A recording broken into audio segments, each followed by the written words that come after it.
Hello, and welcome back to yet another video. This is the fourth episode in which Madara reveals himself as Naruto's grandfather. He injected both his own and Hashirama's cells into Naruto.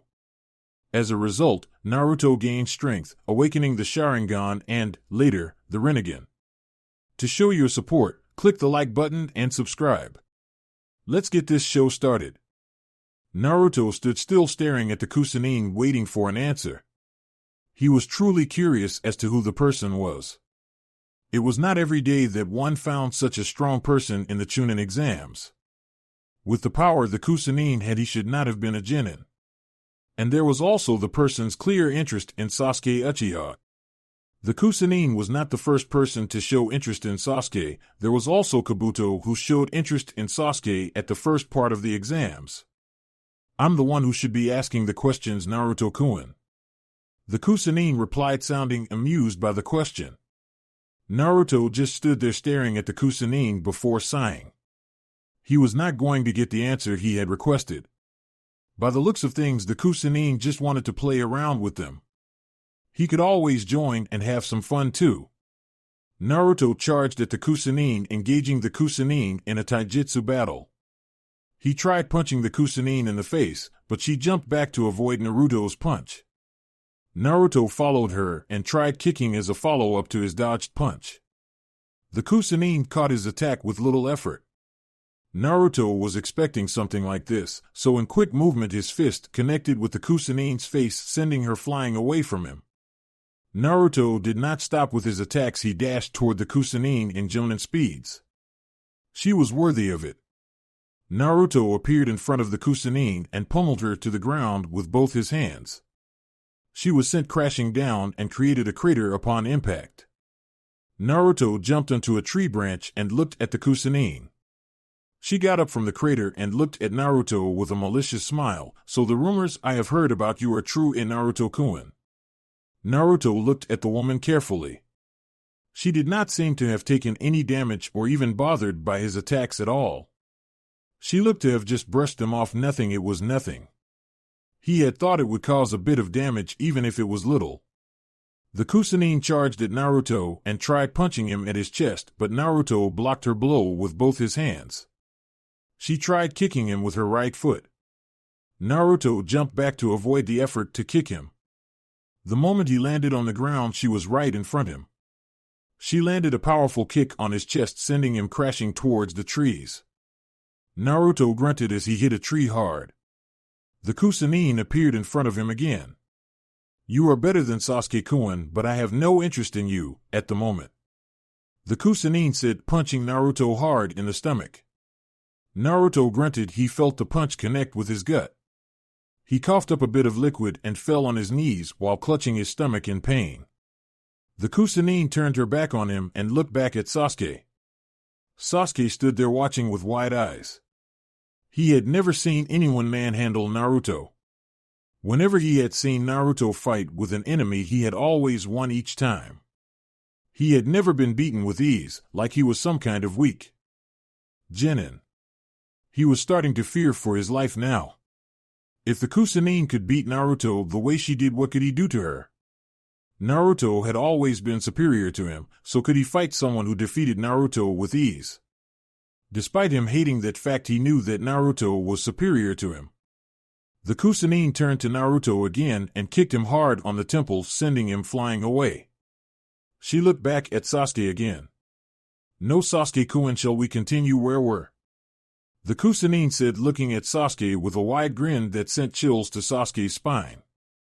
Sasuke did not know what to do at that moment. He was overcome with fear. His legs failed to respond to the commands he gave to it. The Kusanine rushed at Sasuke, slamming her foot in his gut. Sasuke was sent flying. He held his stomach while he panted. The Kusanine was in front of him again. Sasuke reacted quicker by pulling out a kunai from his pouch and stabbed the Kusanine on her neck. But the Kusanine crumbled down into dust, making Sasuke widen his eyes. He did not even see he had hit a clone even with his Sharingan. His time to be shocked was cut soon as the Kusanine appeared behind him and kicked him, sending him flying away. Sasuke hit a tree and fell down to the ground. He got up panting and tried looking for the Kusanine. "Are you looking for me, Sasuke-kun?" The Kusanine called out in mirth. Sasuke gritted his teeth in frustration because he was unable to find the Kusanine anywhere despite hearing her voice. He was also getting beat up, something that he hated with all his Uchiha pride. Naruto looked from the tree as he had been recovering from after the last Kusanine's attack that had fallen at him. He replaced himself with a clone and hid somewhere he could not be seen. He did it in a way that no one would see.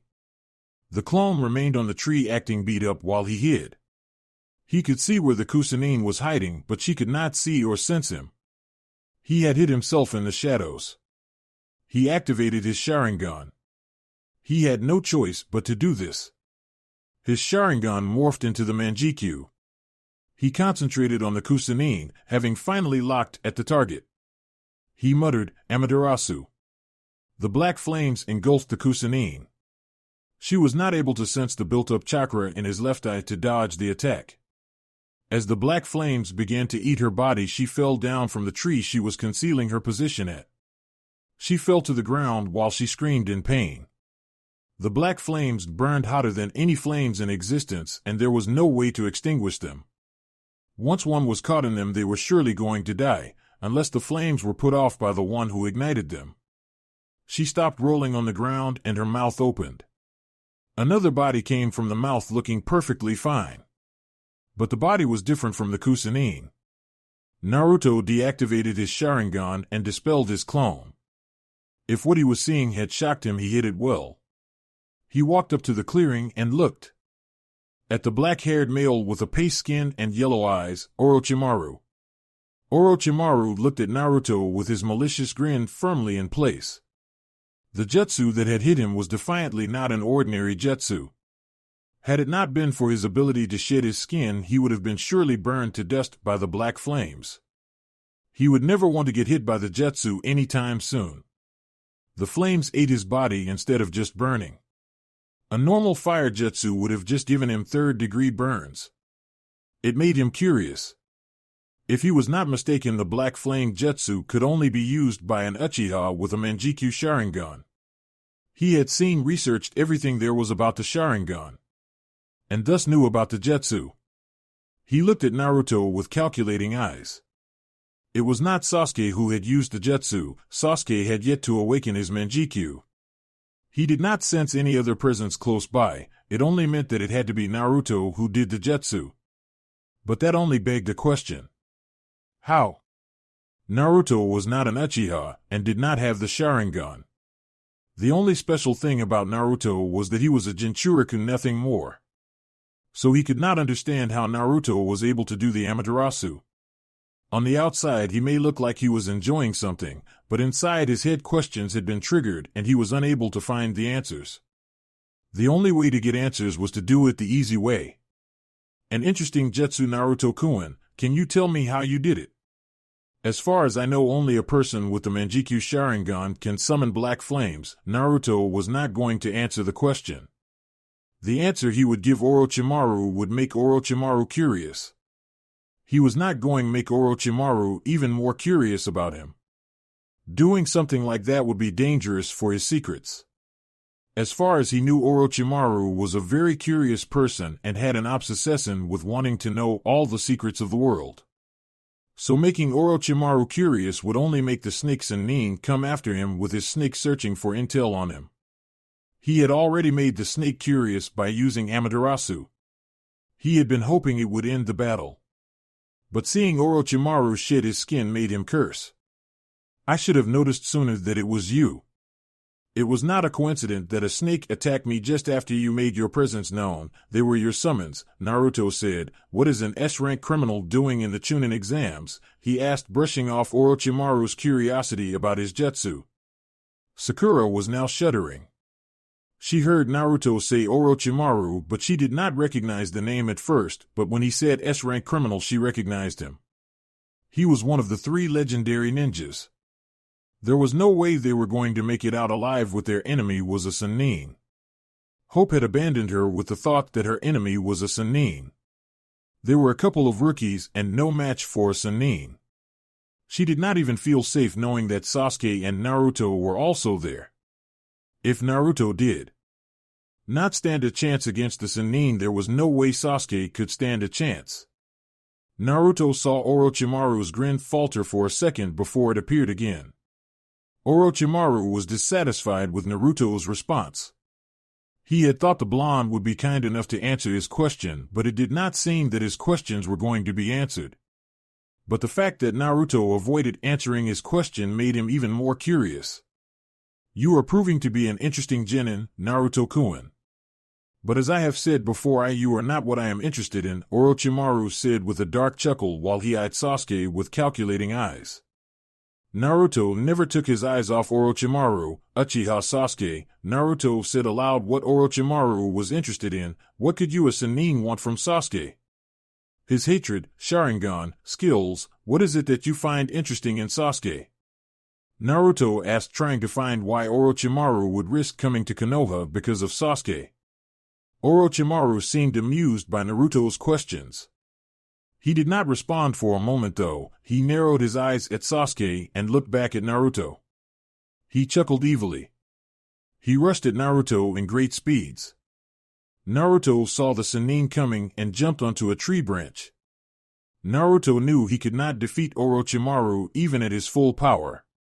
Fighting a Sannin was out of his league. He could fight a few Jonins, but a Sannin was just too much for him at his current level of strength. It just meant he had to do more training till he surpassed all the Senins. Given that he could not defeat Orochimaru, he was not even afraid of dying. He knew that Orochimaru did not want them dead. He wanted them to live. If he wanted them dead, he would have already killed Sakura by now, or even Sasuke. Orochimaru followed Naruto onto the trees, but this time a little faster than before. He appeared in front of Naruto and tried to level him with an uppercut. Naruto jumped back to avoid being hit. He was just fast enough to react. Had he not been able to dodge the punch, it would have done him no good.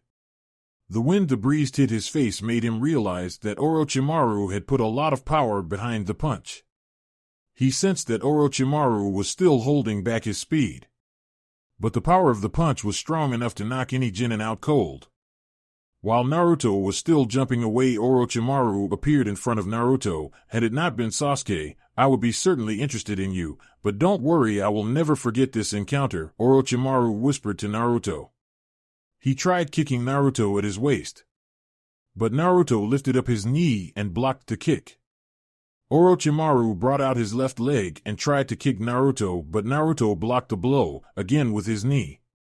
Naruto wanted his hands to be free so that he would be able to deal with what Orochimaru might try to deal him with. Orochimaru brought his right fist and tried to punch Naruto in the face. But Naruto blocked the attack. Orochimaru was not surprised. He was anticipating the block from Naruto. He moved quickly and kneed Naruto on his gut. Naruto hissed while clutching his stomach. Orochimaru kicked harder than he had anticipated. Orochimaru punched Naruto in the face and spun around for a roundhouse high kick. He kicked Naruto at the temples, sending the blonde crashing towards the trees. He grinned. He had put a lot of power behind the kick. He wanted to get out of the forest before Anbu sensed him within the forest. It would get messy if Anbu were to come at the forest. Orochimaru was not given time to recover from his one-sided battle with Naruto as Sasuke came flying towards him. He sensed the boy's chagrin at him and spun around to face the boy. Sasuke tried punching the Sannin in the face, but Orochimaru caught Sasuke's hand. He held it tightly and began to squeeze it, making Sasuke grunt. Orochimaru looked at Sasuke's eyes with a malicious grin, earning a slight shiver from Sasuke. Orochimaru kneed Sasuke on the gut while holding his arm. It was just more pain to Sasuke, and he was starting to think that there was nothing he could do about it. Orochimaru gripped Sasuke's face and sent him crashing towards the trees. He charged at the Uchiha and Jonin speeds, but was stopped on his tracks by a kick to the face that sent him flying backwards. The only reason he was hit was because he had thought Naruto would not be able to wake up anytime soon after the beating he had given to the blonde. Naruto charged at Orochimaru again in great speeds. He was welcomed by a knee on his gut. You did good, Naruto-kun, catching me off guard like that, Orochimaru said with a low chuckle. He grabbed Naruto's face and smashed the blonde down to the ground. The impact formed a crater on the ground. Orochimaru crashed his foot onto Naruto's chest while the blonde was still lying down in the crater. Naruto coughed up blood because of the hit. He could feel that he was losing a lot of his energy. It was not good for him to lose his strength the way he was at the moment due to the beating he was receiving from Orochimaru. Orochimaru grabbed Naruto by his foot and swung him around twice before sending him crashing towards the trees. He did not stop there. He rushed at Naruto again and grabbed him by the neck. He could almost lick the blood that was dripping from the blonde's mouth. But he had other businesses to attend to. Naruto was having a hard time breathing because his body was worn out and Orochimaru's hand that was on his neck was making it difficult for him to breathe. He struggled to get out of Orochimaru's grin, but to no avail. Orochimaru slammed Naruto to the ground again. Stay down, Naruto-kun, Sasuke-kun is waiting for me, Orochimaru said. It's hopeless, I'm going to die. Sasuke thought to himself with wide eyes. He had just seen how Naruto was defeated like he was nothing. He knew that if Naruto had been beaten off that easily, there was no way he would have a chance against the enemy. The man was a Sannin after all. There was really no hope of a genin winning a fight against a Sannin. Orochimaru appeared a good distance away from Sasuke. Sasuke was leaning against a tree, breathing rather heavily. He was tired from all the fighting he had to do since the Sannin had ambushed them. He watched as Orochimaru made his way slowly at him. Fear began to grip him tightly at each step Orochimaru took towards him. He felt like the fear was draining him of the little energy he had in reserve. The fear rendered him immobile. It brought a cold to his body, making him shudder. Sasuke's body began to tremble uncontrollably as Orochimaru drew closer to him. He was frightened that he was going to die, death without even getting his revenge. Orochimaru enjoyed watching the terror-stricken Uchiha. He loved seeing his prey cowering in fear. Stay back, don't come any closer.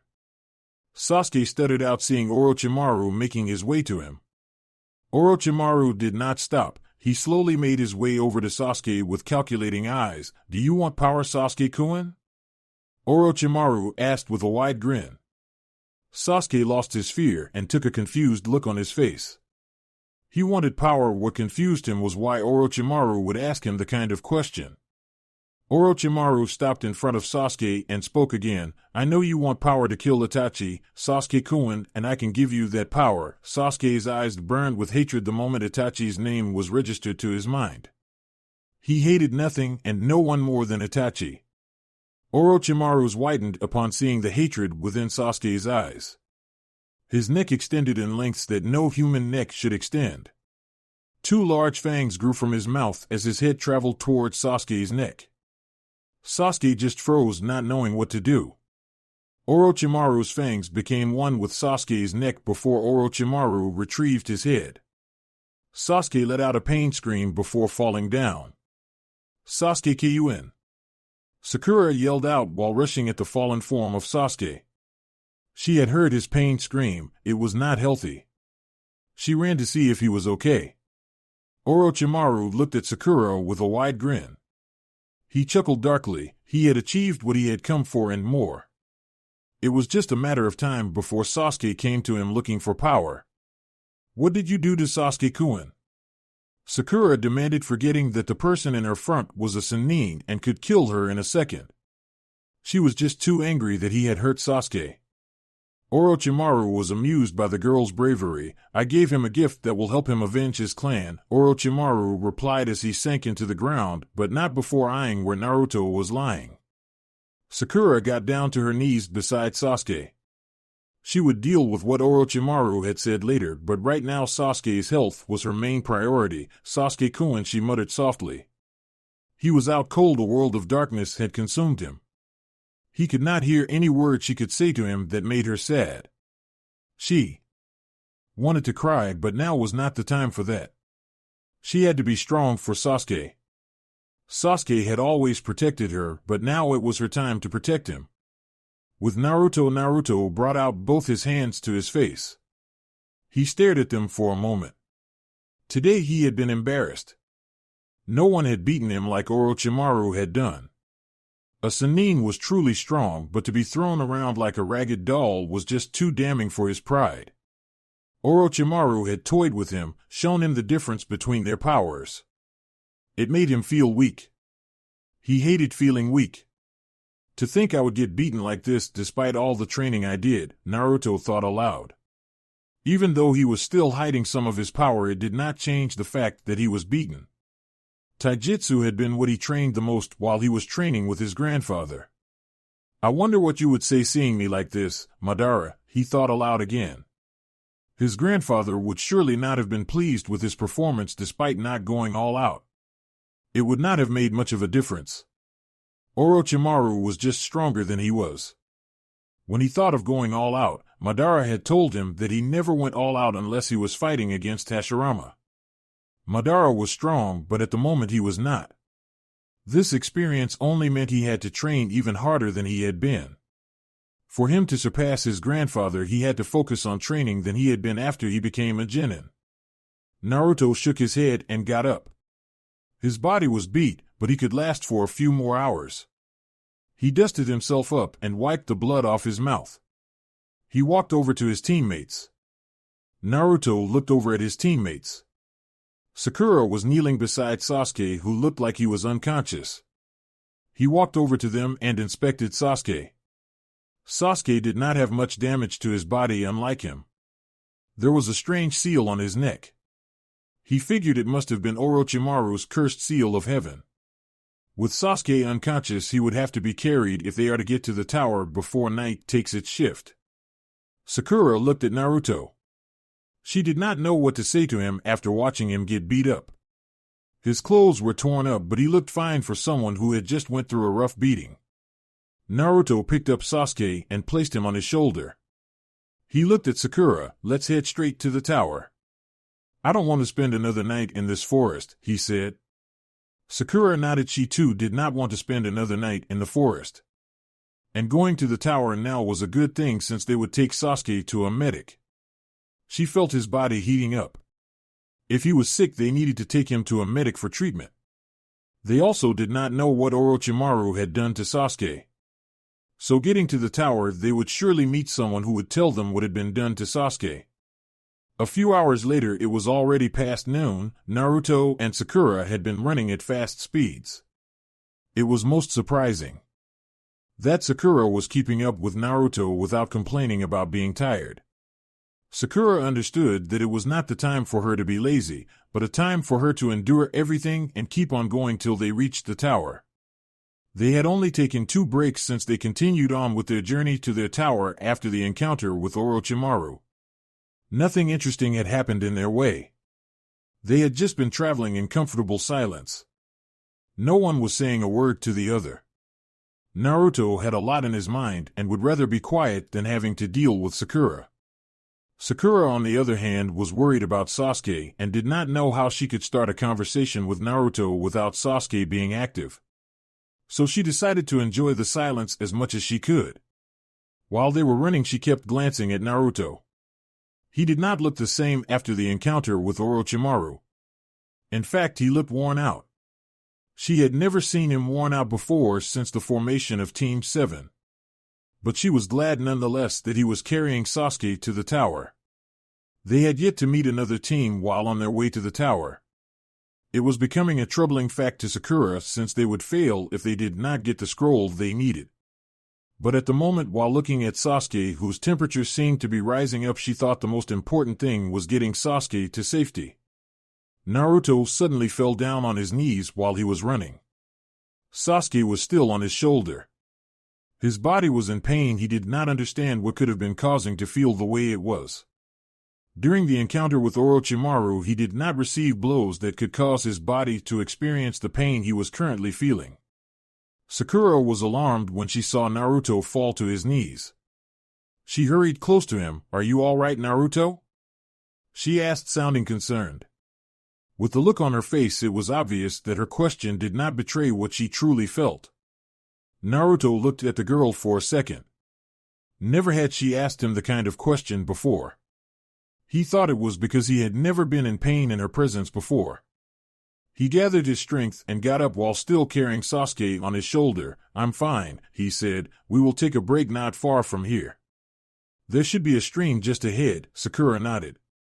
She was getting hungry. She had not eaten anything since morning, and all the traveling she had been doing was making her hungry.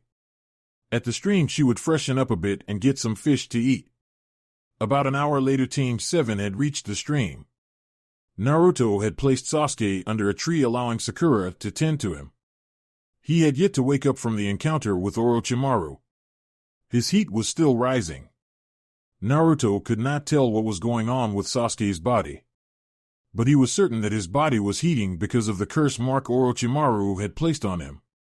He did not understand what the cursed seal did to a person's body, as he had no depth knowledge about the seal. Naruto and Sakura were currently eating some fish they had caught. They were eating in silence. Sakura seemed to have something to say but had not courage to do so. Finally she brought her courage. "Naruto, what is that weird mark on Sasuke-kun's neck?" Naruto responded without even looking up to the girl, "It's a cursed seal." Sakura looked confused. She had never heard anything about a cursed seal. "What is a cursed seal?" Naruto looked at her and replied, "It's a seal created by Orochimaru that gives the wielder power." The look Naruto had given Sakura was a one that told the girl to ask no more questions. Naruto got up and turned to the stream. "You should rest. We will move again within an hour," he said, making his way to the stream. He had already cleaned himself up while the fish was cooking. What he needed now before they continued onto the tower was to relax his body. The pain had left him, but not entirely. Some parts of his body still hurt. He was troubled by the realization that he had lost his ninjato at the place they had encountered Orochimaru. He had cursed upon realizing that he did not have it with him when he was cleaning himself up. It did not cost him much, but having to lose something belonging to him was not something he tolerated or liked. He had lost his sword because of Orochimaru. It served as another reason for him not to like the snakes and Nin. It did not take long before the relaxation time was disturbed by a team of genins from Takigakure. There were 3 males, each of the same height. They did not look strong. They were weak, a fact that annoyed Naruto. He was in no mood to deal with weak genins at the moment. Dealing with weak ninjas was an annoyance to him that he would rather avoid. Fighting weak ninjas never challenged him. A fight without being challenged bored him. Naruto might have been just annoyed seeing the genins. But Sakura was on another level of reaction upon seeing the arrival of the Taki genins. She did not know what she was going to do since she was not sure if Naruto could fight because he did not look to be well and Sasuke was still out cold. "Give us the scroll and we won't hurt you," one of the genins said aloud. Naruto got up and walked towards the genins. He stopped midway before he reached them. "No," he said, "but however I will request that you go away and leave your scroll behind. If you refuse I will show you just how much of annoyances you are," he said in a tone dripping with danger. The danger did not seem to reach the Taki genins. "There are 3 of us, one of your teammates is unconscious," one said pointing at Sasuke, "and the other is a girl who looks really weak. Do you really think you can take us on?" Naruto said nothing for a moment. Numbers did not faze him. The genins were nothing but annoyances that were making his bad day even worse than it already was. "Fools," he said more to himself, but the Takigakure genins heard him. "Who are you, Cal?" One of the genins wanted to retort, but he never finished his sentence as Naruto's powerful fist crashed into his gut. The genin dripped some fluids from his mouth because of the impact of the punch and dropped to his knees. Naruto quickly grabbed the other 2 genins' necks and held them tightly, making it hard for the genins to breathe. "I guess I will take out whatever I'm feeling out on you fools. This will also be a lesson to you that you should never underestimate your opponent," Naruto said impassively. He kicked the genin who was on his knees on the face, sending him flying away. He brought the 2 genins who were struggling to get out of his hole together in front of him. He slammed them both to the ground, creating a small crater. He picked up one and kneed him hard. He followed by a powerful punch to the gut. The knee and the punch caused the genin to cough out blood. Naruto followed his assault by a high roundhouse kick that sent the genin flying away. He picked up the other and repeated the same punishment he gave the other. They were all in the same place lying down. Naruto walked slowly towards them. He had not even released any excess energy yet. Naruto reached the three genins and looked down at them. They lost conscious, he said to himself. He had not even hit them too much, it was just a few blows and they had already lost their consciousness. It was very disappointing. He bent down and searched the genin's pockets looking for their scroll. While he was searching, a malicious burst of chakra washed over the area. The chakra was pregnant with evil intentions. It made Sakura nervous and scared her. The source of the evil chakra was the now awakened Uchiha Sasuke. He was covered with flamed patterns all over his body. His appearance frightened Sakura. Naruto chose to ignore it and continued with his search. Sasuke had just woken up and the power of the cursed seal had activated. He had never felt so powerful before. The power was just great. He felt like he could defeat anyone with the power he had now. He laughed evilly within himself. He needed to test this power and see what he could do with it. He looked around and saw Naruto standing up in the middle of three fallen genins. Naruto will prove to be a good test, he thought as he walked over to the blonde. Naruto felt relieved. He had found a heaven and earth scroll. With the scrolls they could go to the tower without taking detours to look for scrolls. They needed both heaven and earth scroll to pass the second test of the Chunin exams. He was curious though as how the genins had gotten their hands on both scrolls. They were weak, so he could not think that they could defeat another team of genins. It was unless they had ambushed another team which had separated. He looked over to see Sasuke making his way over to him. With the look the Uchiha was showing off, he knew what was coming and he was not going to give in to it.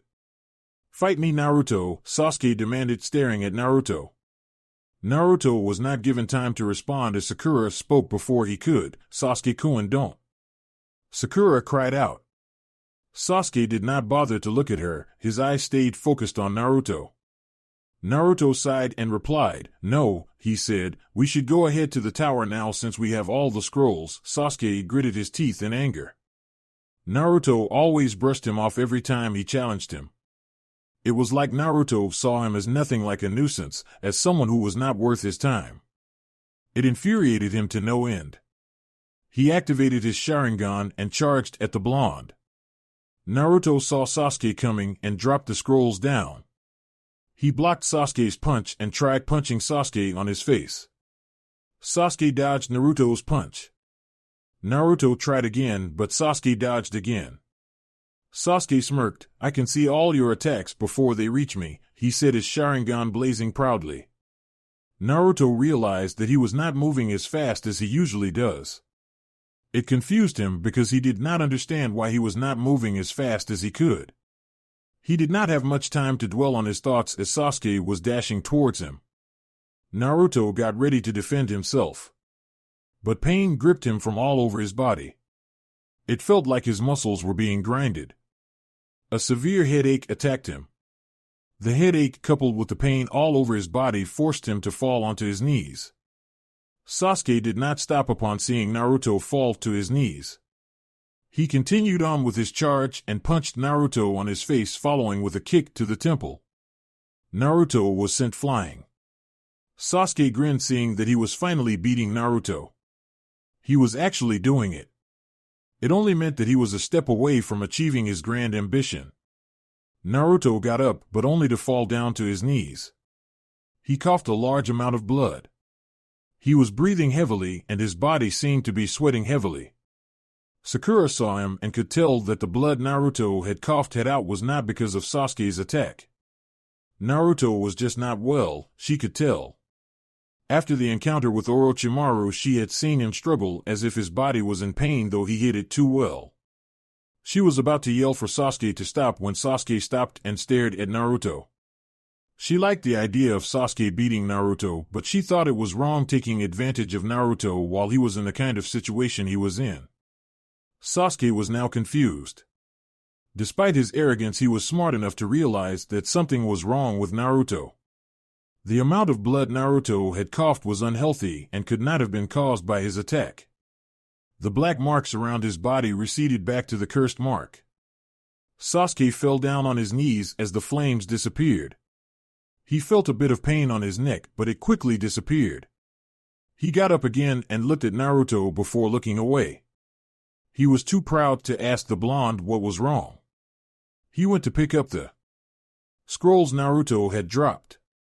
Sakura now did not know what to do. Sasuke was now awake, she could go to him, but Naruto was not well. He needed help, serious help, and soon. She felt relieved when Naruto got up and went straight to the stream. She watched him wash himself up. Naruto cleaned himself up at the stream. His body was still in pain, but it was not as much as before. Soon the pain would fade away. But it troubled him not knowing what was causing the pain. Zetsu would have the answers he needed. An hour later, Sasuke walked to Naruto and stood beside the blonde. Naruto seemed fine by the way he looked. They could now continue with their way to the tower. By the end of the day they should have arrived at the tower. Naruto, he called, we should head to the tower now, he said. Naruto just nodded and got up. Sakura had already seemed ready to move on. He figured Sasuke might have talked with her first before coming to him. Without any other words being exchanged, they left the stream and headed for the tower at a fast pace. Later, Team 7 had reached the tower just after it had started to get dark. They had traveled comfortably without any other team confronting them. After they had reached the tower, they opened the scrolls. The scrolls had a summoning seal inside them. The scroll summoned Irika, who explained to them the meaning of the scrolls and congratulated them on passing the second test. Irika told them of where they ought to be resting. The Genins went inside the tower and got inside their room. Naruto went straight to his bed without doing anything else. He jumped onto the bed and was fast to fall asleep. Sakura looked at Sasuke. "Nay, Sasuke-kun, is he going to be all right?" "HN" was the reply Sasuke gave her. "It's not like I care about him or anything, but he is our teammate," she said, again looking at Naruto. Sasuke said nothing. He looked at Naruto and went to his own bed. He needed to rest. What he had done for the day was rewarding for him to get some much-needed rest. Sakura saw that Sasuke too had gone to get some sleep. She sighed. They went to sleep without even bathing. When there is a shower, she thought to herself. She had slept the previous night without bathing. She was not going to do it again. Not to her precious body. Set to a few days later, Naruto looked around, standing inside of a hall. It was in the center of the tower. The deadline had passed and all the Genins were all gathered in the room. It was only those who passed the second exam. The only people Naruto found to be interesting were Sabaku no Gaara, Yakushi Kabuto, and Rock Lee. The other Genins were just annoyances. All the Jonin senseis were all in the room. The Hokage was also there. Sitting on his chair beside him were Anko and Ninja. Above the balcony behind where the Hokage stood there was a statue that showed arms holding a ram seal.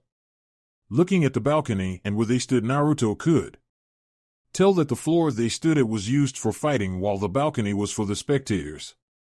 Anko stepped forward. "Congratulations on passing the second test of the Chunin exams," she said, looking around the room. Many Genins had passed her test. She had not been expecting these many to pass.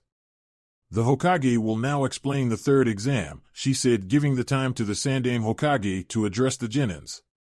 Everyone looked at the Hokage to hear what he was going to say. The Hokage cleared his throat and spoke. "Before I explain the third exam to you, I would like to tell you the true meaning of this Chunin selection exam. Why do we have allied countries taking the exam at the same time, even some neutral countries?" He paused to let them think before answering his own question. "To promote friendship among countries, to raise the standard of shinobi. Do not be confused, this exam is war." The Genin grew confused and the tension rose within the large room.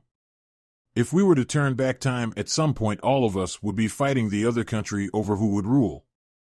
This exam is an alternate that allows countries to avoid such wasteful fighting. For the third exam, lords of all the countries as well as leaders of your villages will all be watching your fights. You will fight with your life on the line, not to protect your home's land, but its prestige. If your country is seen as weak, you will lose clients. If you are strong, you will gain clients, bolstering your homes. If your country is seen as strong, it will also send a message to all nations. The Hokage paused for a moment to catch his breath. Isn't there another way to protect the village's prestige without having to risk our lives? A random genin asked, to which some other genins nodded in agreement with his words. The Sandaime narrowed his eyes at the genins. The strength of the country is the strength of the village, such as the strength of a village is the strength of a shinobi. A shinobi's strength is only born in life-threatening battle. The Sandaime replied seriously, this exam only has a meaning because there is life-threatening battles. Friendship between countries requires this.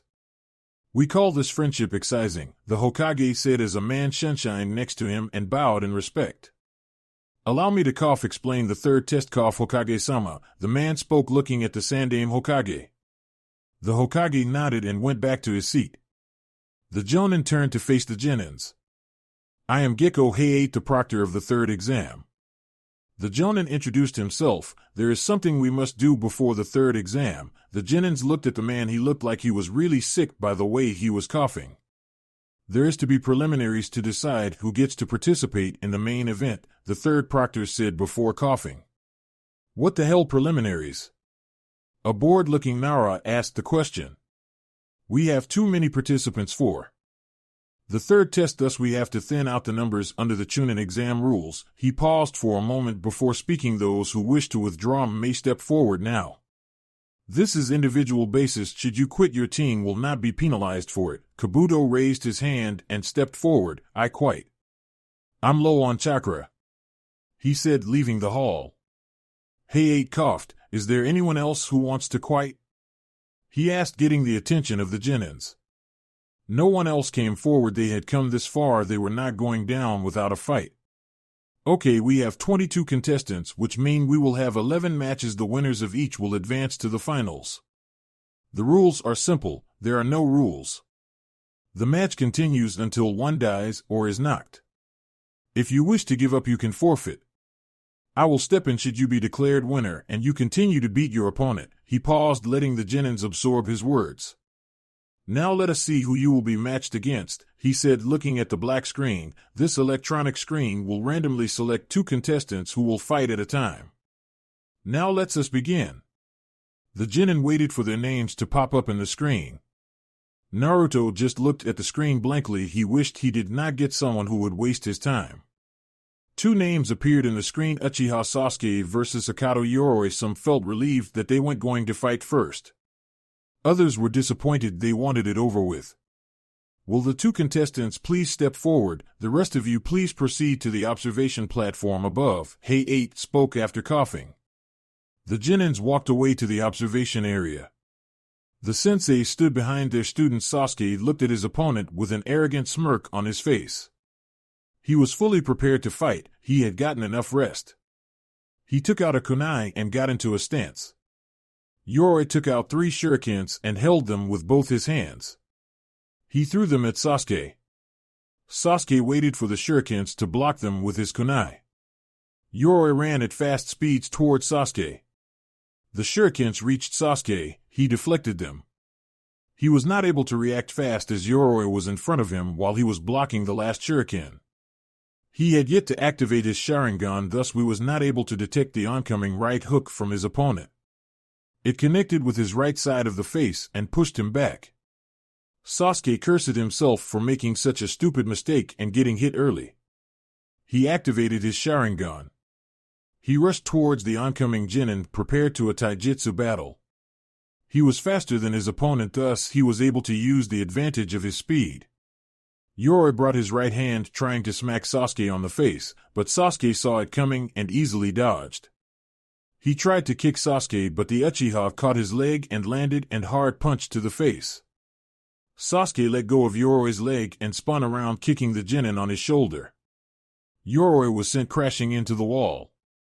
He gritted his teeth at the slight pain he felt and quickly recovered, rushing of Sasuke. Sasuke waited for his opponent to arrive. Yoroi jumped up attempting to punch Sasuke with much force. Sasuke sidestepped the attempt and gutted the genin. Yoroi hissed, clutching his stomach. Sasuke was not done. He brought out his right hand and gripped the genin by the neck. He glared at the genin with enough coldness that would make anyone gulp in fear. He was busy formulating a plan on what to do now that he had his opponent. Yoroi suddenly broke free from Sasuke's hold. He held Sasuke by his right hand, sucking out of his chakra. Sasuke only realized it when his reserves were starting to empty. He quickly tried to separate himself with Yoroi. What he got from his attempt was a hard kick on the face that sent him flying away. He flipped in midair and landed gracefully on the floor. He glared at his opponent, who had a grin on his face. Yoroi looked as if he had won the match, but Sasuke was not going to give up easily because his chakra got sucked. He inhaled large amounts of wind and did a few hand seals. Fire style, great fireball. He exhaled a large fireball that sped towards the grinning Yoroi. Sasuke was positive that his opponent would not be able to dodge since he was not faster than him. He ended the jutsu and fell on one knee, panting. His chakra was running low. He should have not done the jutsu. An insane chuckle invaded his ears. He looked forward to see Yoroi standing just away from him, unharmed by his jutsu. "I see you still had some chakra left," Yoroi spoke with a bit of amusement in his voice. Sasuke just got up and glared at him.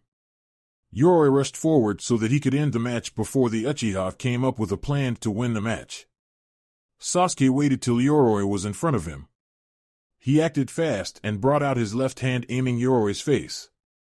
Yoroi saw it coming and grabbed Sasuke's hand. He smirked at the Uchiha, but it vanished quickly when he saw a wide smirk on Sasuke's face. Before he could know why Sasuke was smirking, he received and punched to the gut that had him coughing a bit of blood. He let go of Sasuke's hand. Sasuke dropped to the ground and did a leg sweep. Yoroi was falling down when Sasuke grabbed both his legs and spun around twice before throwing him up. Sasuke jumped up, moving faster than his opponent. Yoroi looked up to see Sasuke waiting for him. Sasuke was facing down the ground when he mastered all his power in a single kick. The kick connected with Yoroi's chest, sending him down fast. Yoroi crashed to the ground with a sickening thud. Everyone winced at the sound of Yoroi's body hitting the ground. Sasuke landed down and smirked when he looked at Yoroi. He was out cold. Heiei stepped in forward and coughed before announcing the winner, Uchiha Sasuke. Sasuke smiled and tiredly walked to where his team was standing. The medics rushed to take the fallen Yoroi out the floor, to clear the space for other competitors. The next match was Kankuro versus Shino. Naruto just watched with a rather bored look. At the beginning, one could think that Kankuro was going to lose the match. But Kankuro ended up winning the match without harm. Kankuro was a puppet user. Shino had thought his bugs had sucked out Kankuro's chakra. Too bad for him. The Kankuro the bugs were trying to extract chakra from was just a mere puppet. Shino knew that without his bugs being ineffective, he could not win the match. Thus, he gave up after he had failed to see how he would win. Puppet users dealt with dangerous poison. To Naruto, poison was not a problem. The Kyuubi could counter any poison. It would take some time, but there was no way he could die from poisoning. Haruno Sakura and Ino Yamanaka were next. The match started with them bitching about some nonsense. Then it was the cat fight, more like pillow fight. It was the most pathetic excuse of a shinobi fight Naruto had ever seen. Both girls ended knocking each other out cold. Both had no skills of a ninja. They were weak, no physical strength.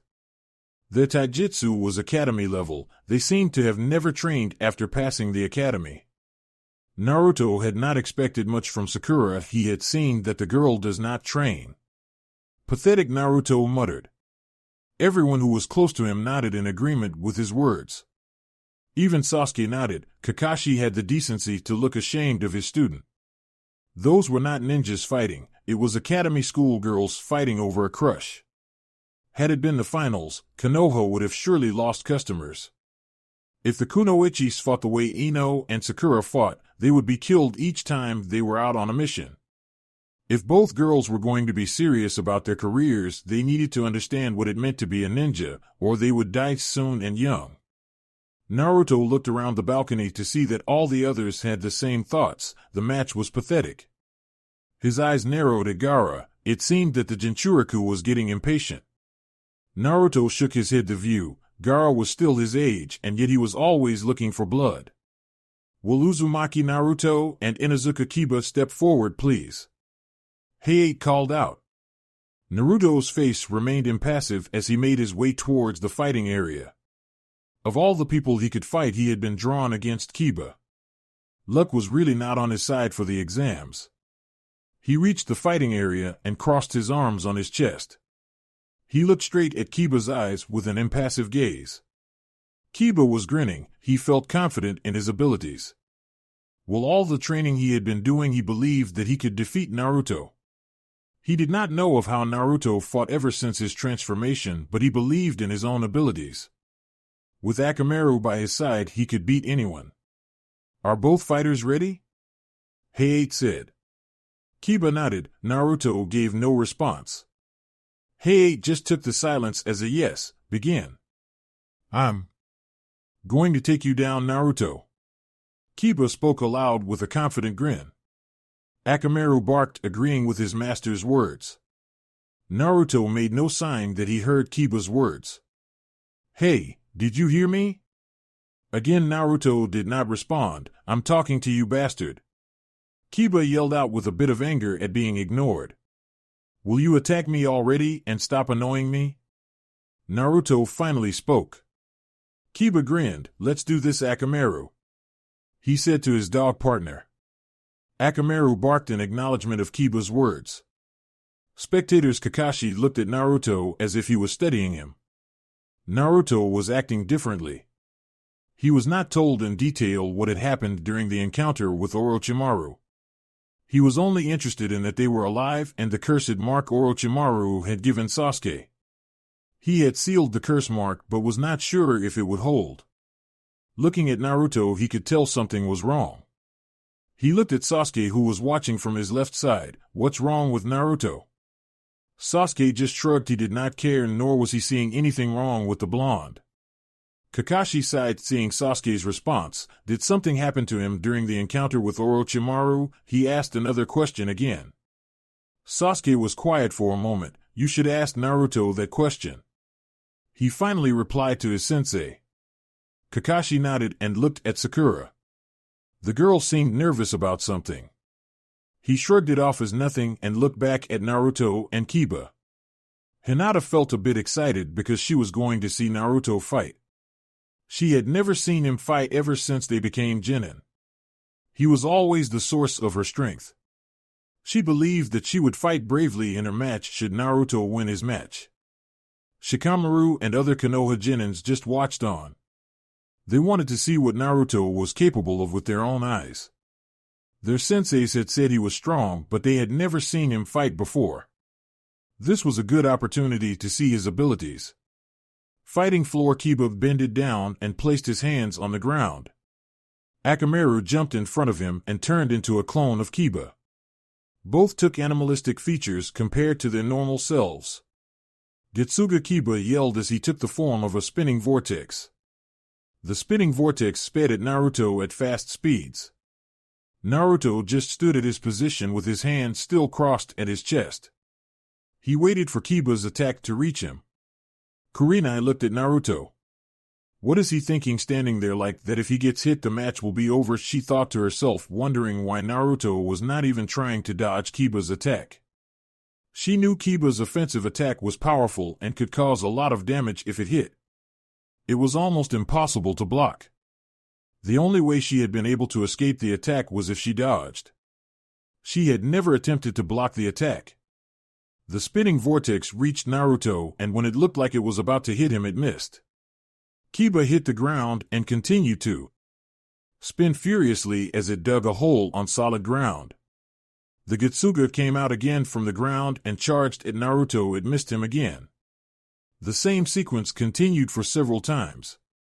None of the attempts hit Naruto. Several holes could be seen at the ground. What shocked many who were watching many was that Naruto was still in the same position he was in. His hands still crossed on his chest while he was surrounded by many holes. Kiba stopped his attack and returned to normal. His fruitless attacks seemed to have taken a lot of chakra from him because his breathing was slightly labored. "Stay still, you bastard, so that I can hit you," he yelled in frustration. He tried the Getsuga again, but still the results were the same. Naruto looked at the genin. "Is that all you can do?" he said. "How disappointing." His hands dropped from his chest and he blurred out of sight. He appeared in front of Kiba and kicked the genin on his waist, sending him crashing towards the wall. Akamaru had jumped up and did not fly away with Kiba. Cracks appeared on the wall where Kiba had hit. Akamaru barked as he charged at Naruto, looking to bite him. Naruto caught the small puppy by its hand. He hit its head and knocked it out cold. "Get your hands off Akamaru!" Kiba yelled while charging at Naruto blindly. Naruto turned around to face the genin. Kiba attempted to punch Naruto on the face, but Naruto caught his hand and squeezed it. Kiba cried out as Naruto was crushing his hand. Naruto kneed Kiba on his gut. He let go of Kiba's hand and punched with his left hand. His right hand followed with another powerful punch to the temple that sent Kiba flying away from him. Naruto blurred away and caught Kiba's leg while he was still flying. He slammed the genin to the ground, creating debris. Naruto did not wait for the debris to clear. He gripped Kiba's bleeding face and lifted the genin up. He imparted the genin with a powerful punch at his gut. Kiba coughed out some blood because of the punch. Naruto threw Kiba into the air. When Kiba was coming down towards him, he spun around and kicked Kiba's body. The kick sent Kiba crashing towards the wall. Kiba's body partly destroyed the wall. His bleeding body lay broken on the ground. He had lost consciousness. How brutal, some of the genins thought watching the fight. The only person who smiled was Sabaka no Gaara. Naruto stood still waiting for Hay-8 to call the match. Hay-8 stepped forward. "Kiba is unable to fight. Winner Uzumaki Naruto," he announced. Naruto walked away as the medics rushed at Kiba to take him away to heal him. When he arrived at the balcony, he found Yuhi Kurenai waiting for him. Kurenai stared at Naruto with a bit of anger in her eyes. She was angry that Naruto had hit her student roughly. She believed he could have ended the match in a more harmless way. Naruto walked past by the woman without sparing her a glance. Kurenai grabbed his hand and held it firmly. She pulled him back in front of her. Naruto did to resist. Kurenai glared at him. Was it really necessary to beat him like that? Yes, Kurenai gritted her teeth in anger. She could not believe that he had just given her that kind of answer. Her hold on Naruto's hand tightened to extreme. A touch on her shoulder stopped her from doing something to Naruto. She looked around and saw Kakashi giving her one of his eye smiles. "Let it go, Kurenai," he said with a smile. "You are causing a scene." Kurenai looked around and saw that everyone was looking at them. She calmed herself down and let go of Naruto's hand and returned to Hinata's side. Kakashi smiled at Naruto. "You should take it easy on your fellow genins, Naruto." Naruto shrugged and walked past the genin. He did not take a fight easy. Taking it easy against genins would only give them confidence to continue fighting. With confidence, the fight would drag on more than he would like. He did not enjoy being dragged into a fight he found annoying. It was why he chose to end it quickly and brutally. Hay-8 coughed to get everyone's attention. The screen showed the next contestants. Hay-8 looked at the screen. "Will Sabaka no Gaara and Tsuchikin step forward to the arena, please?" he called out. Gaara entered the arena via Sand Sunshine while Ken walked down the arena. Ken looked at Gaara's face. He had something that resembled a smile. His face scared her. He had eyes that were cold and viewed her life as nothing more than another life to be devoured. She could feel the aura of bloodlust radiating from the Sand Genin. She feared for her life looking at the Genin. "Are both fighters ready?" Hay-8 called out. Both contestants nodded. "Begin." Gaara grinned maliciously as he stared at Ken.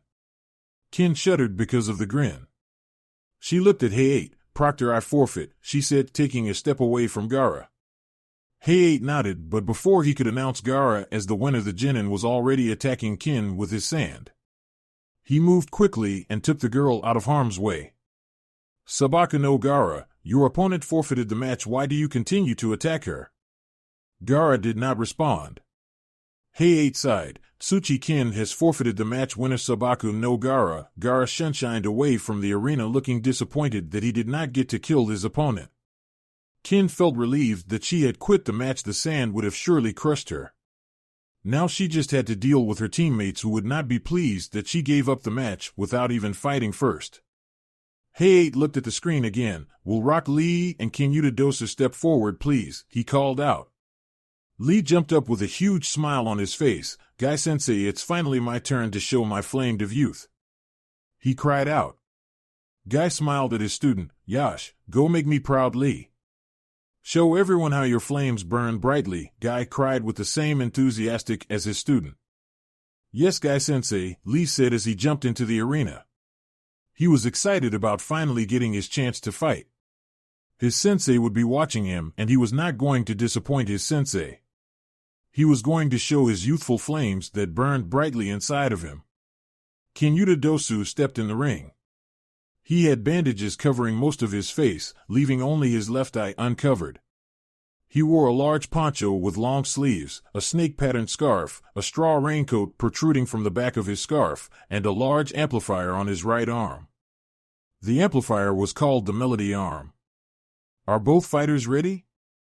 Heiei asked as he looked at the genins. He earned a nod from both genins. Begin. He yelled as he jumped away from the arena. Lee took a taijutsu stance. His face had a serious expression. He charged at Dosu and attempted to kick the genin at his upper body. Dosu brought out his right arm to block the kick. Lee's foot connected with the Melody Arm. Lee retrieved his leg and brought out his right, attempted to kick the genin again. Dosu raised his left arm to block Lee's kick.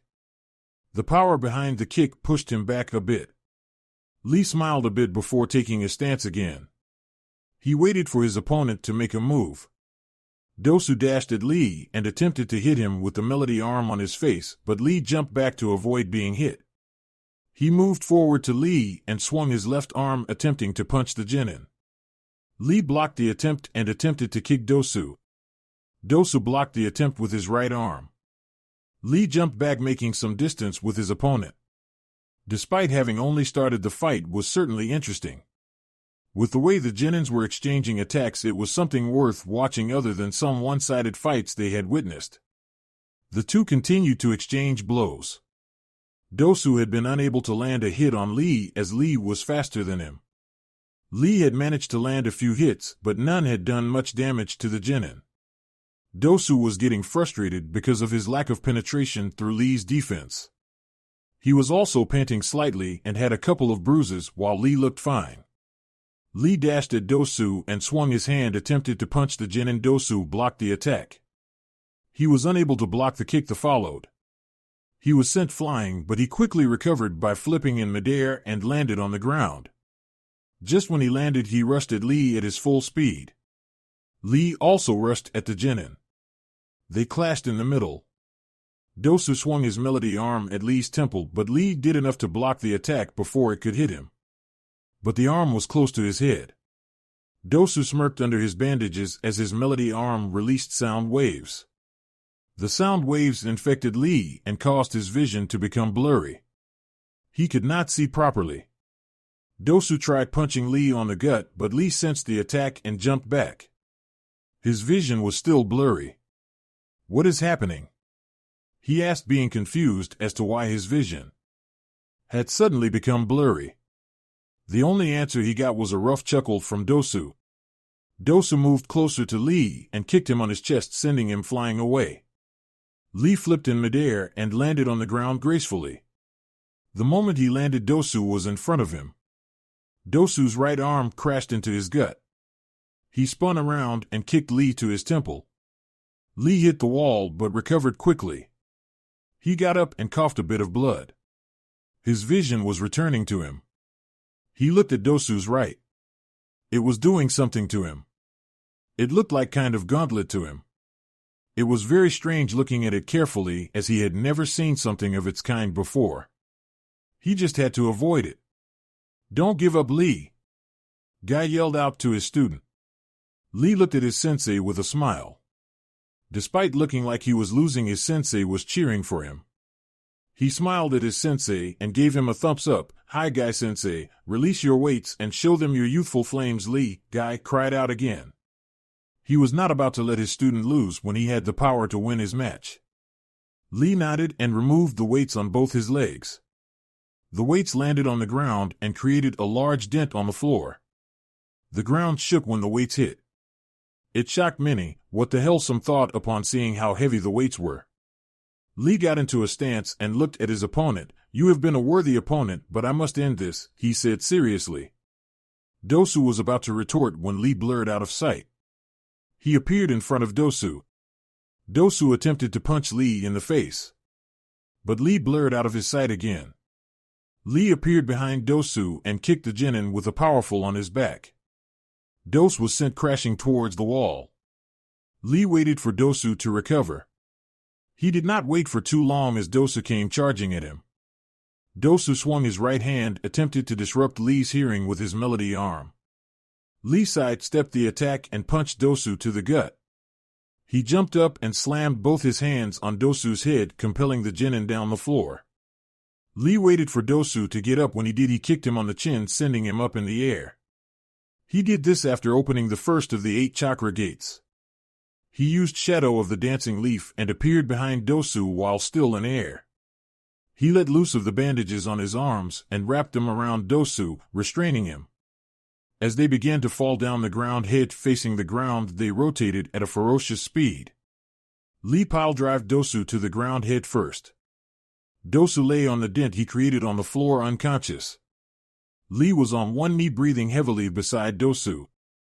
His body was bruised, but not heavily.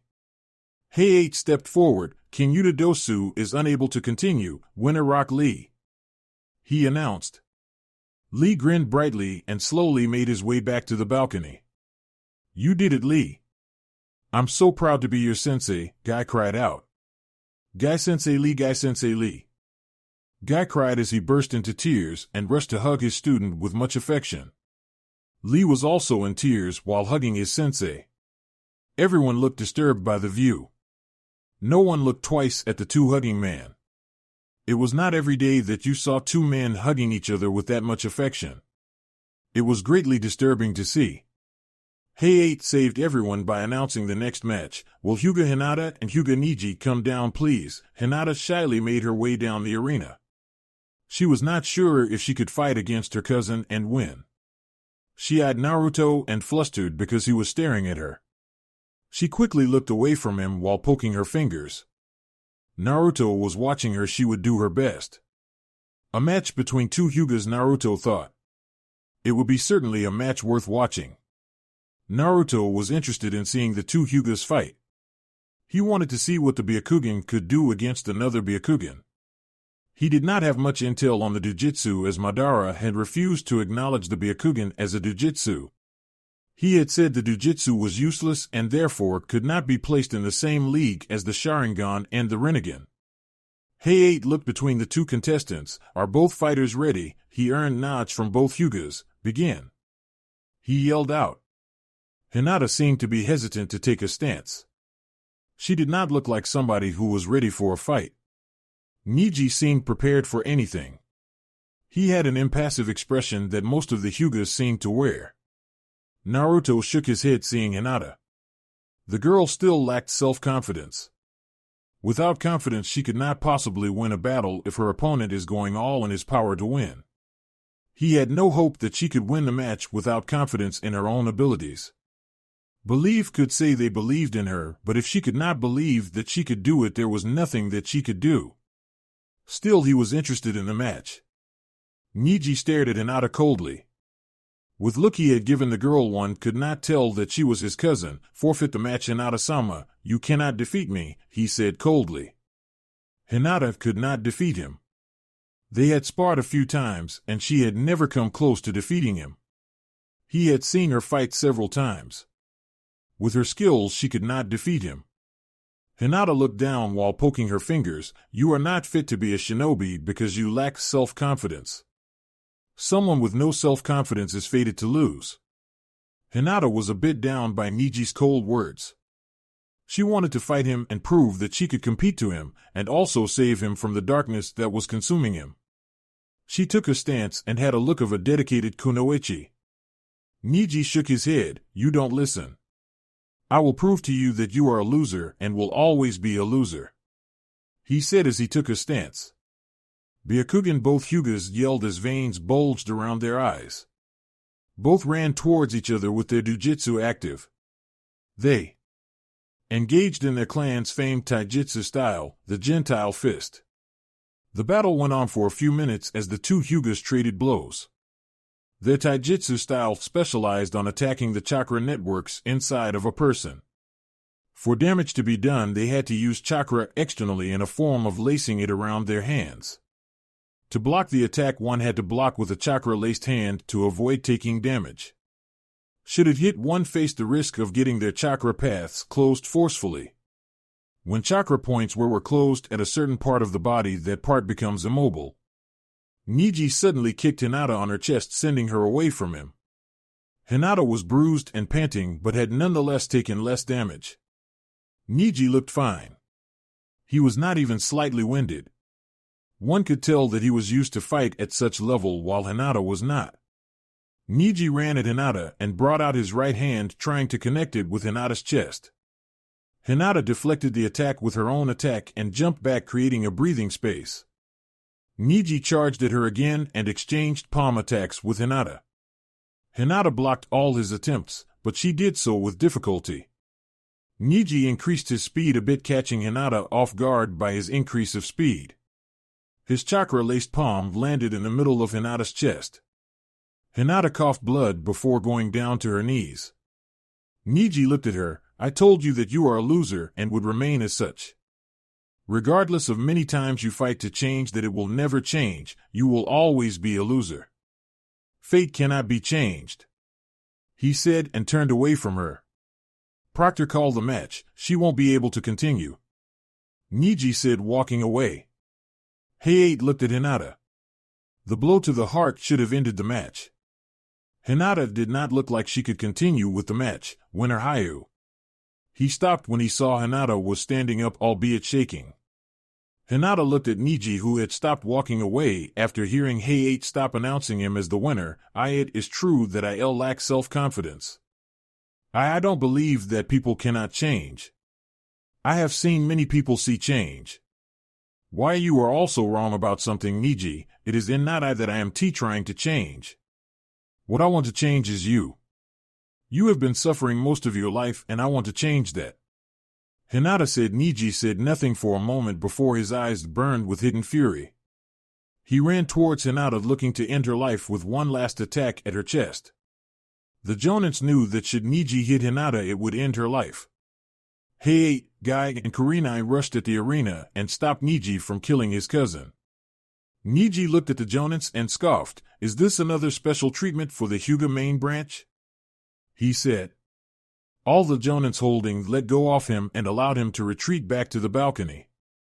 Hinata collapsed down to the ground, alarming Kurenai to rush over to her.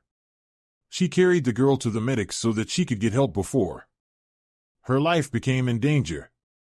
Winner, Hyuga Niji, Heiei announced. Naruto sighed.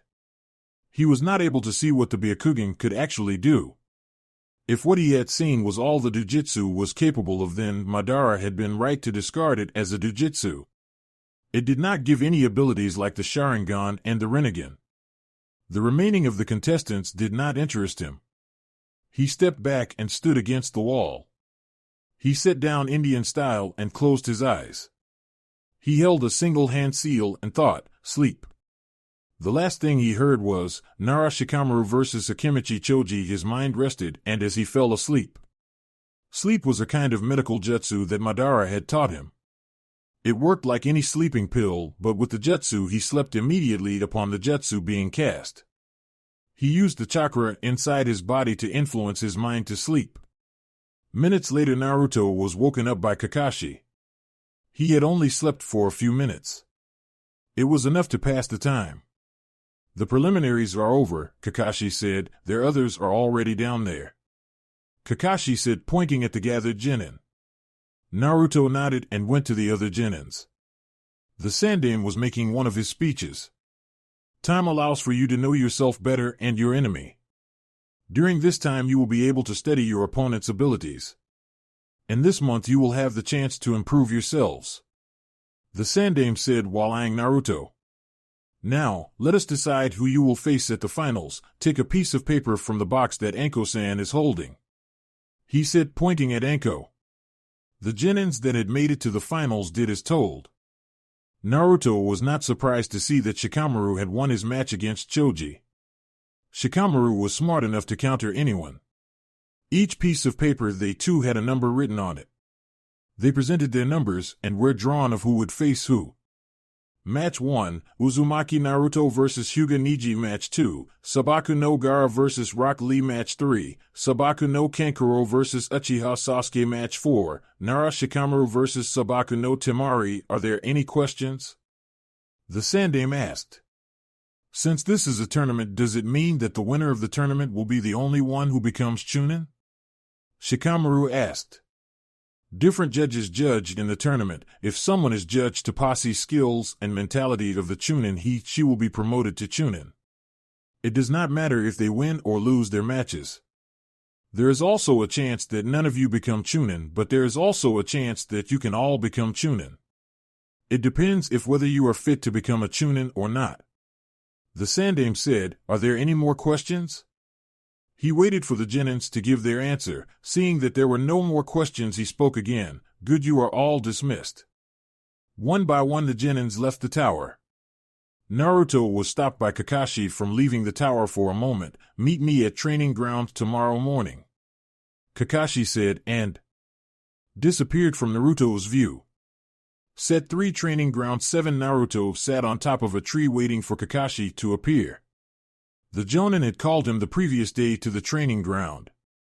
He was not the only one who was at the training ground. Sasuke was also there.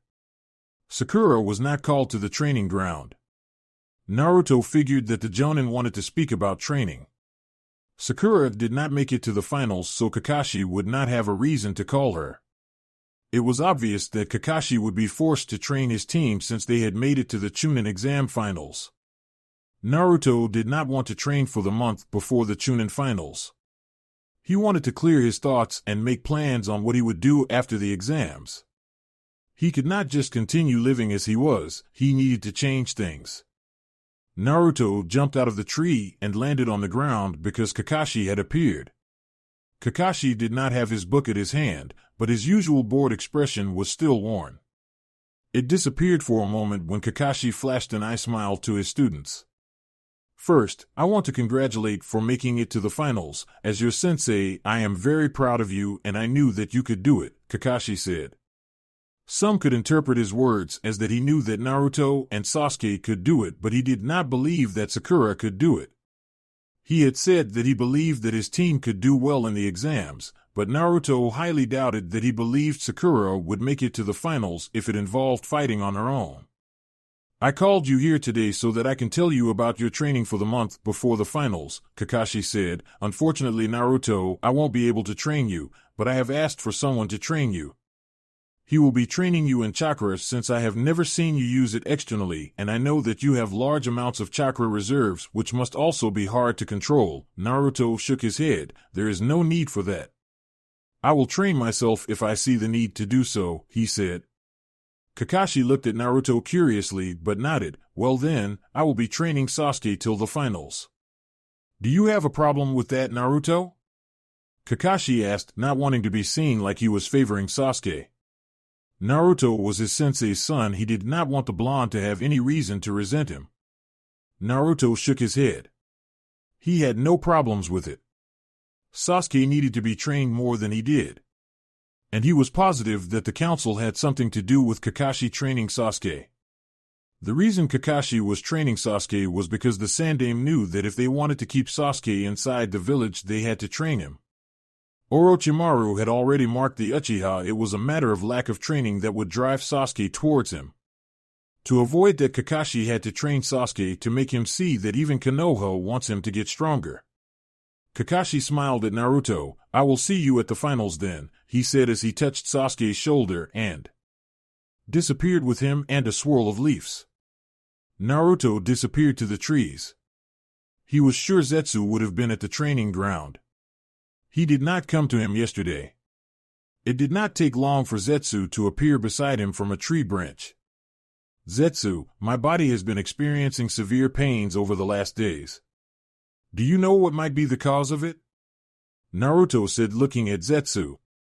Zetsu did not answer for a few moments. After a few seconds he finally answered, "It must have because of some experiments Madara did on you." Naruto raised a brow. "Experiments?" Zetsu nodded. "A month before you became a genin, Madara did some experiments on you. But he never did tell me what kind of experiments they were." Naruto did not remember Madara experimenting on him before that he graduated. "Why don't I remember that?" "Well, it is because you were knocked out when the experiment was carried out," Zetsu replied. "But don't worry, if your body has experienced severe pains, it means that the experiment was a failure and there will be no negative effects on your body. At least that is what Madara told me." Naruto nodded, but still surprised that his grandfather would experiment on him while he was unconscious.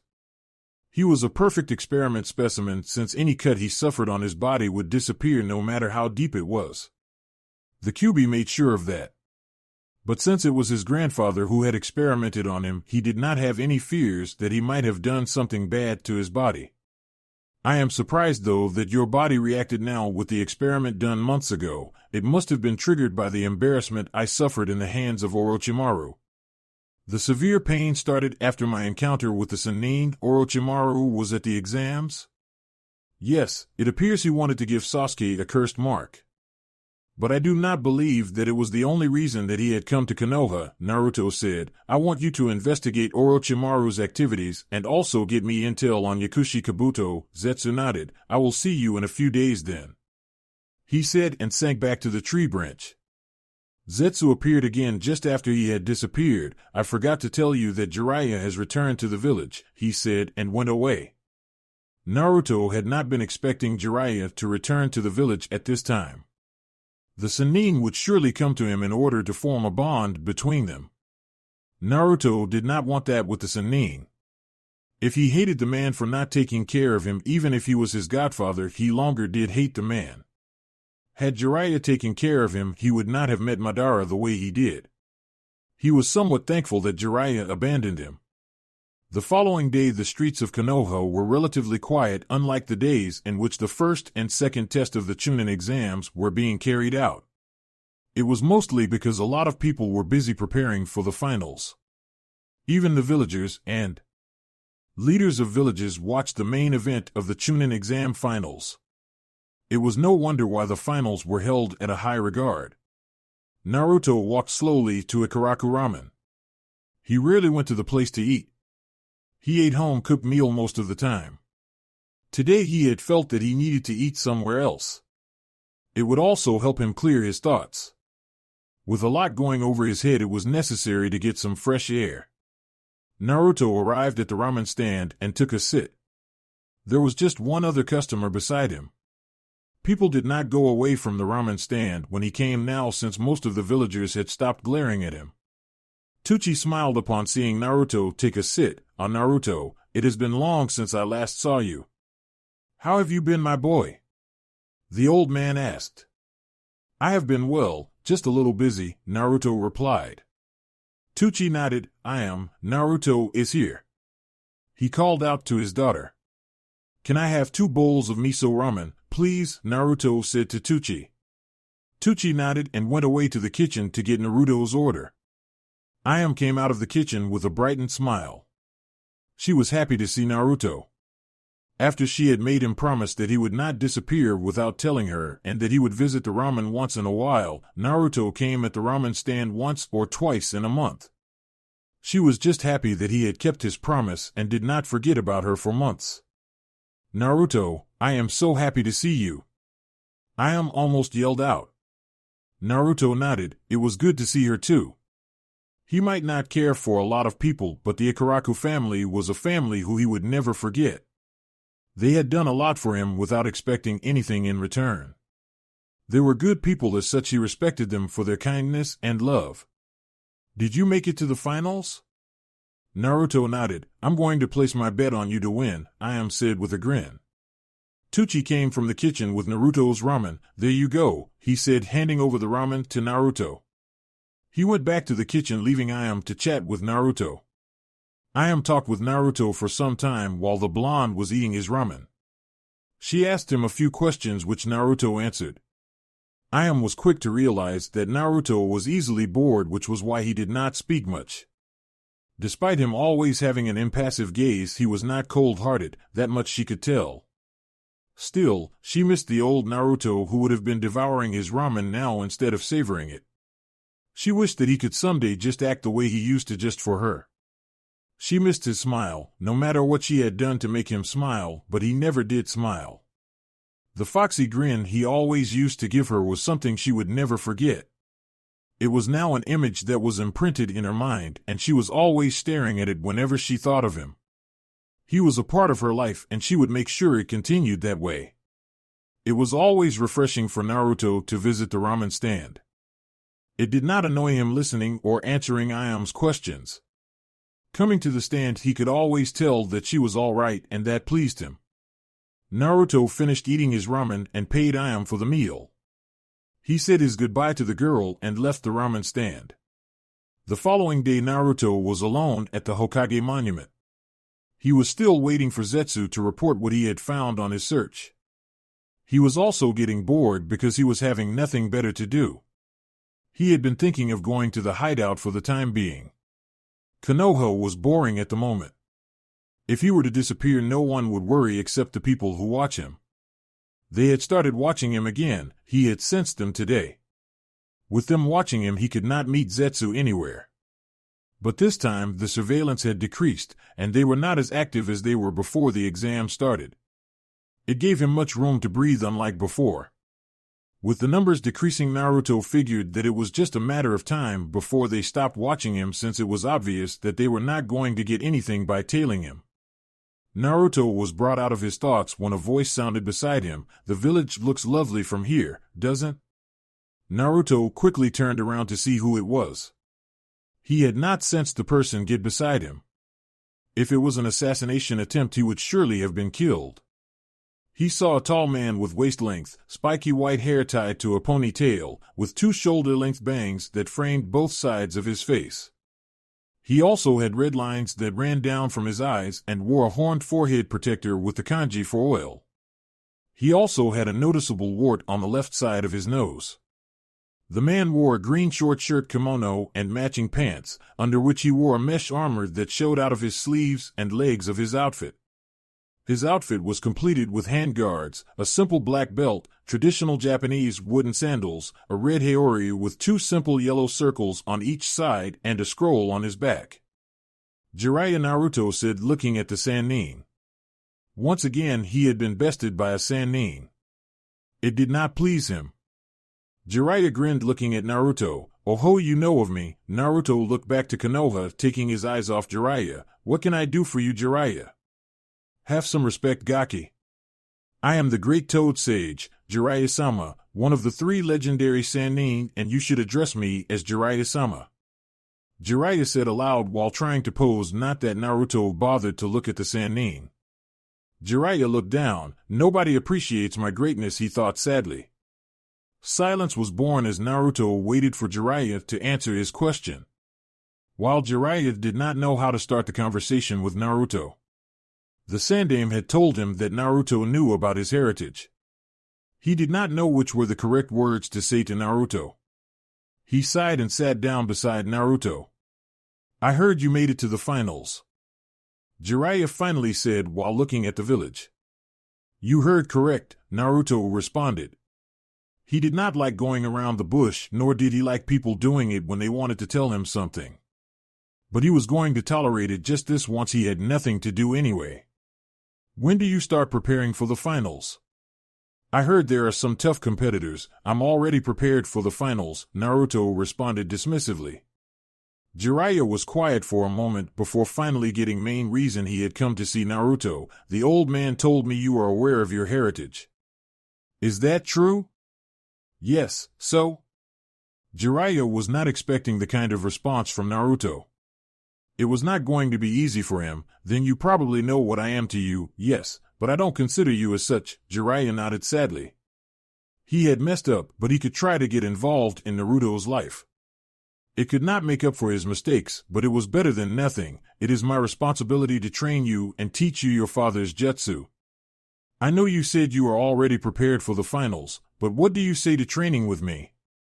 We could make up for lost time, he said with a grin. I don't need training from you, Jiraiya, and I certainly have no desire to learn any of Minato's jutsu, Naruto said impassively. Jiraiya noticed that Naruto said Minato instead of father. But he chose to put it aside. For now, that is, I can teach you ninjutsu. I heard that you were not taught any ninjutsu. You do need to take advantage of the reserves you have. I can be of help in that, Jiraiya argued. Yes, I'm sure you can be of use in that, but I don't need your help. Jiraiya let loose of a sigh of frustration. By the tone Naruto used, he knew he was not going anywhere. Naruto was not going to allow him to train him. You know, most people would rush at the opportunity of being trained by a Sannin, Jiraiya said. Do you hate me for not being there for you? Is that why you are refusing my help? Naruto shook his head. I bear no thanks for you, Jiraiya, Naruto responded. Then why are you refusing my help? It could do you well than bad. I have my reasons. Jiraiya let loose of another sigh, but this time it was a sigh of defeat. Fine, but I'm not going to stop trying to get you to allow me to train you, he said. I'm going to leave you for now. I have to do some research. Jiraiya spoke with a lecherous grin and disappeared in puff of smoke. That is one obstacle out of the way, Naruto said to himself. With the Jiraiya issue taken care of, he could now think of other things. Naruto got up and disappeared into thin air. Later that night, a swirling vortex appeared inside of Naruto's bedroom. When it disappeared, a figure wearing a black cloak with red clouds and an orange mask which had only his right eye visible. The figured right eye was a fully matured Sharingan. Naruto was alarmed and quickly woke up. It was obvious that the figure wanted Naruto to wake up, as he made no intentions to be discreet when he walked over to a window inside of Naruto's room. Naruto looked at the figure with slightly wide eyes. This was the last person he was expecting to see in his home. So this is Madara's grandson, Uzumaki Naruto, the figure said, now facing Naruto. Naruto was still at shock. The last time he had spoken with Zetsu about the figure in his room, Zetsu had said the man was not aware about his relations with Madara. Now with him being before him meant he knew. Oh, did you actually think that I did not know about you? I know everything about you, boy. Naruto got over his shock. Attacking the man was useless now since he could not touch him. What do you want, Obito? Naruto said under his breath. The now identified Obito looked back outside through the window and spoke. I came to see you and to let you know that you are not the only one who has all the cards. Obito said, I will waiting for you to play your first card and do greet Zetsu for me when you see him. Obito said, disappearing in the same way as he appeared. Naruto had been trained to be calm no matter what. Even when he was feeling anger, he could be calm as if he was not. And now what had occurred was enough to send him over edge, but he remained calm. He had not calculated for Obito to appear before him. It appeared that he just wanted to send a message. His appearance was enough to make Naruto recalculate his future plans. He supposed Obito was bound to know about him. He was just not expecting him to know about him this soon. It was a good thing that Obito did not do anything. But with Tobi's appearance, he had to train. He had to train in this month and get strong before Tobi made his move. Tobi was just waiting for the right time to make his move. He had to be ready when he did make a move. Training would make him ready. A few days later, unknown location, after Tobi had appeared before him, Naruto had decided it was best to be training at the hideout. When he came, Zetsu was not present. He figured he was still doing his assignment. The hideout gave him the privacy he needed, unlike Konoha. The place he got privacy at Konoha was his apartment. And here at the hideout there was no one to disturb his peace. Zetsu did not bother when he was busy. He had not even bothered to leave a clone behind at Konoha. It would get him a headache that he did not want to experience. It was better not experiencing whatever the clone would experience in his absence. Naruto was currently eating lunch. He had taken a break from perfecting his skills and ninjutsu. It was better to perfect what he had now before learning new things. Perfecting his ninjutsu would make his jutsu a lot more effective than anyone else's. Perfecting a jutsu required him to understanding the mechanism of a jutsu. If he understood that he could use a jutsu without taking too much chakra from him. Naruto looked at his right as he heard footsteps. He saw Zetsu walking over to him. Naruto waited for his spy to sit and tell him what he had found. But Zetsu was the one to say the first words. I did not think I would find you here. Unforeseen circumstances forced me to be here, Naruto said, looking at his lunch. So, what did you find? I will tell you about Kabuto first. Naruto looked at Zetsu to hear the report. Kabuto was a former Root ANBU. He worked as a spy and infiltrated all great villages under the orders of Danzo. He is a medic specialist and could be second to Senju Tsunade. Zetsu paused for a moment. He currently a spy for Orochimaru. Naruto nodded. I had my suspicions about him, Naruto said. Still, Kabuto had to be a spy master if he was able to infiltrate great villages without getting caught. He was someone to be viewed as a threat. Naruto did not need someone like him alive. Being a spy for Orochimaru would certainly explain his interest in Sasuke. Orochimaru had interests in Sasuke. I was able to find some interesting things about Orochimaru, Zetsu said, bringing Naruto out of his thoughts. This was something he wanted to hear. It appears that when he was still a member of Akatsuki he tried taking over Itachi's body. Zetsu's words confused Naruto, so Zetsu elaborated. Orochimaru invented a jutsu that would give him immortality.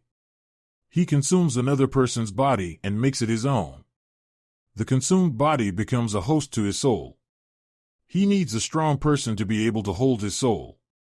He tried his jutsu on Itachi so that he could get the Sharingan, but he failed miserably and ran away. Naruto nodded. So he wants Sasuke so that he could take over his body.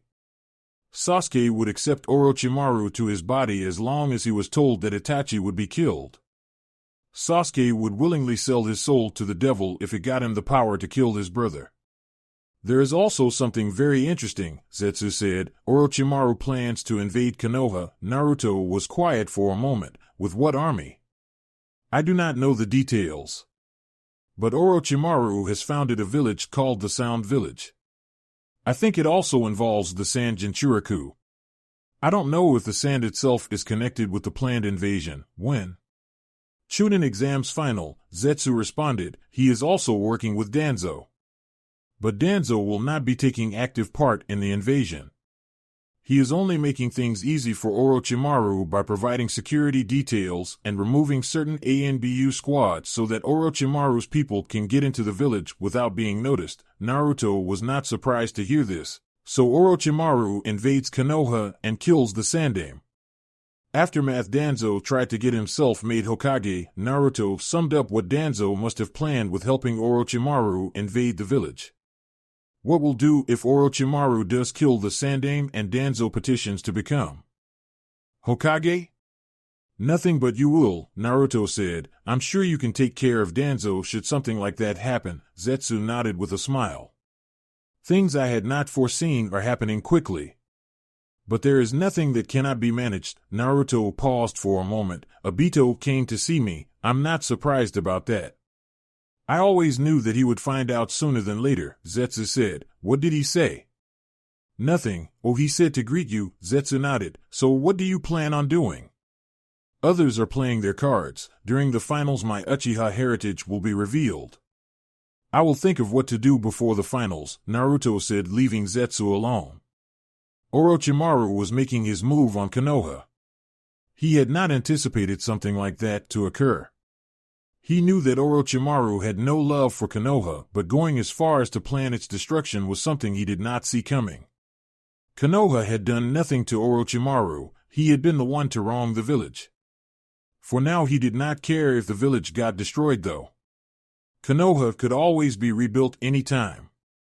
His power was going to be revealed to Konoha and the world during the finals. Konoha was defiantly going to be shocked upon seeing him wielding the Sharingan. Right now he needed to train. Naruto might have thought he was the only one to reveal shocking secrets during the finals. But he was not. There was someone else who had planned to reveal a shocking secret. That's it for this video. I hope you all enjoyed the video. Don't forget to like the video, subscribe to the channel, and follow me on my other social media accounts. Anime God here, and I'm signing off.